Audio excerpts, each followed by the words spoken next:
Rev up your engines!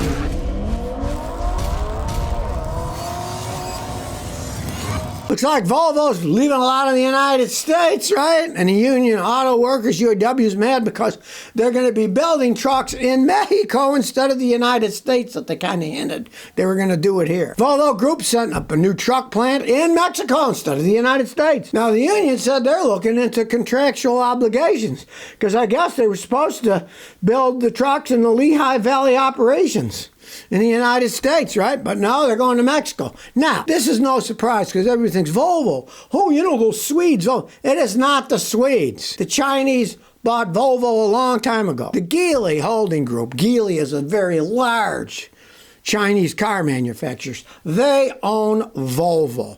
They don't give a crap about American jobs. They're going to make them in Mexico because it's cheaper, right? And then they figure, oh, well, Americans want to save money, so we'll make them cheaper in Mexico and sell them to them, right? And of course, Volvo turned around and gave us some horse manure rebuttal, the whole thing. They said, well, we are going to, in the future, invest $80 million at our LVO plant. Yeah. Well, we're going to invest money in the plant in Lehigh Valley in the future. Yeah. Let's see what happens when the future comes, right? They're just like the other American corp. GM, Chrysler, they do the same thing. They move it down to Mexico because it's cheaper to make stuff. Now, for one reason, I think it's a very stupid move on Volvo's behalf because these are trucks, right? Volvo has a very good reputation as building big trucks. You see a lot of big Volvo semis, right? They start making those crappers in Mexico. I'm sure the quality's going to go down. And trucking firms, they see what it costs to run, maintain, and repair these vehicles. And if the quality starts going down, hey, they'll buy them from somebody else. Let the competitive world begin. If they start making crap, people don't have to buy it. You know, they're always whining at the Chinese, they're dumping cars on us. It's not necessarily true. BYD, big Chinese manufacturer of electric cars, right? They make a profit of $1,250 per electric car they sell, right? $1,250. Now, old greedy Elon, what does he make? He makes over $8,250 profit per electric car he makes. So what does it come down to? Greed. They just want to make more money over here. Tesla wants to make tons of money. The Chinese are making less money per unit sold, and guess what? They can sell it a lot cheaper, right? And I think there's nothing wrong with this.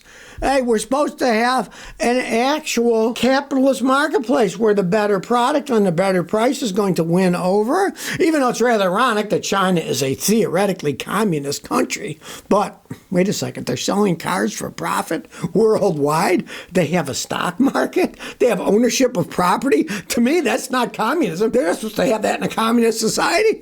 It's just a capitalist dictatorship, right? Here's a hilarious thing. The Chinese aren't even going full out. Their average factory utilization rate is only 59%. It means that 41% of the factories aren't even been utilized fully. If they really went whole hog, they could probably make even more, even cheaper if they wanted to, right? But hey, they're still making money on it, you know? All I have to say is, why don't they just let capitalism do its thing like they're supposed to and not be subsidizing all these companies, and then they just charging more money, making more profit, right? Plus, not only is old Elon making no more money per car, the government's subsidizing it, sometimes as much as $7,500 a car. And that's our taxpayer dollars going to old Elon Musk. I mean, it's gotten to be a point of ridiculousness. Well, hooray for Texas. They have now legalized those tiny little trucks and cars that they have in Asia. There's a bunch of states that have made them illegal. I saw a guy here who was complaining. He bought one in Maine, and then they sent him a thing and said, you can't drive it on our roads. They're illegal. Well, Texas said, they're legal. You can drive them on Texas roads. So hooray for Texas. The Lone Star State, they want to keep freedom. People be able to do what they want to do. The Texas Department of Motor Vehicles says now and will remain street legal for use on Texas roadways. So hooray to Texas. I'm all for it. Give people freedom. You want to drive a small car? Drive a small car. Don't say they're not legal. Of course, the eastern states, a lot of them do it because they got so many freaking regulations. You know, they're going to regulate everything. Who knows? Maybe they'll end up regulating how deeply you can breathe unless you pay an extra tax or using extra air. Who the heck knows? And here's the funny thing. Wisconsin, Maine, Georgia, Rhode Island, New York, and Pennsylvania have made it illegal and revoked the registrations, even though they were perfectly legal in the eyes of the federal government. In this case, they're saying these cars are illegal, but the federal government says, no, they're legal. Hey, the insanity continues in this country. Now, there's something really suspicious about Elon Musk's big Tesla announcement about, robo-taxis. Let's delve into what he said in the past. In the past, old Elon said there's going to be 1 million robo-taxis hitting the road by 2020. Okay, people, it's 2024, and there isn't a single robo-taxi is in sight, right?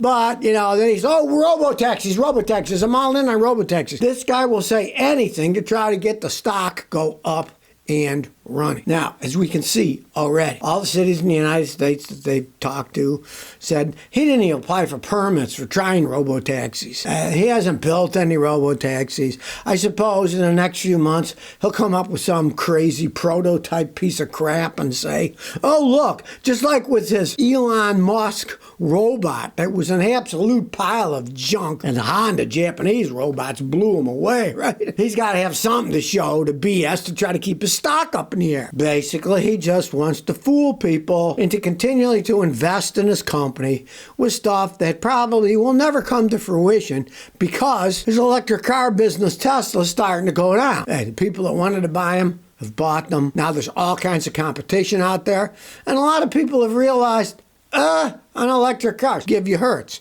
They bought 100,000 Teslas. They're getting rid of them all. They said they weren't economical. They cost too much money to fix. They broke too much. People didn't like them, right? He's trying to hide it all with the smokescreen of robo-taxis.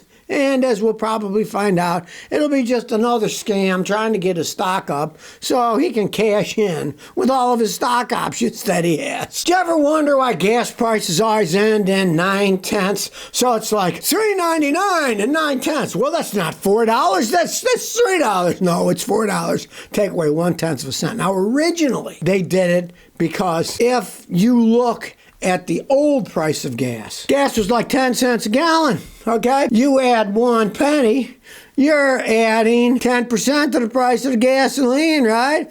So if it said 9/10, guess what? That looks like 9, but it's really 10. Who do they think they're fooling now? We all know it's expensive, right? Now, of course, today, since it's antiquated, it doesn't mean much because a penny in the early 1900s is equivalent to 32 cents today. So it'd be one thing if we were adding 32 cents. $1.99 plus 32 cents, right? No, it's only 9/10 of a cent, which is practically nothing these days. So it's kind of a hang-on from the past. And of course, it always looks better when you see a big sign that says $3.99 instead of $4. It's just a psychological thing, right? I mean, we're going to buy the gasoline anyways, right? Forget all that crap. Where else do you get that? You go to the store, they don't tell you, well, this candy bar cost $1.49.9. No. It's $1.49. It's kind of stupid. They should just stop doing it, really. Well, if you're ever like me and you're flying out to California going to Nevada, you might see this big abandoned giant mirror solar plant that's gone out of business. Well, if you wonder what it is, it's $1 billion that was peed down the toilet, and it was called the Crescent Dune Solar Energy Project. It didn't turn any profit in the first 4 years, and then they shut it down in April 2019 when it went bankrupt. Turns out that it cost more money to operate the thing than they got back in electricity. This is what people don't comprehend. A lot of this solar wind stuff, they never give you the whole picture. It may be what you might call clean energy, and that's debatable. The solar cells and stuff are often using coal to make them and all kinds of problems, and they only last so long, right? And they only generate electricity when the sun's shining, so half the day they're totally useless, right? Now, the $1 billion it cost to build it, $785 million was a loan from the federal government, which, of course, was never repaid. They never made any money on the stupid thing. It was not financially floating idea. And if you look at a lot of the other ones, it's the same thing. It's government money peed out. In this case, it doesn't even create anything. Now they shut it down. It was losing money at operating costs, right? And that's losing money at operating costs. That doesn't include the money to build this stupid thing, right? I mean, it's just ridiculous how the money's thrown away. And then there's just a bunch of mirrors sitting in the desert. So if you ever fly over Nevada, you see all these mirrors. That's what it is. A waste of government money, our taxpayer dollars, and now it's sitting there just rusting away in the desert with sand covering part of it up. So if you never want to miss another one of my new car repair videos, remember to ring that bell.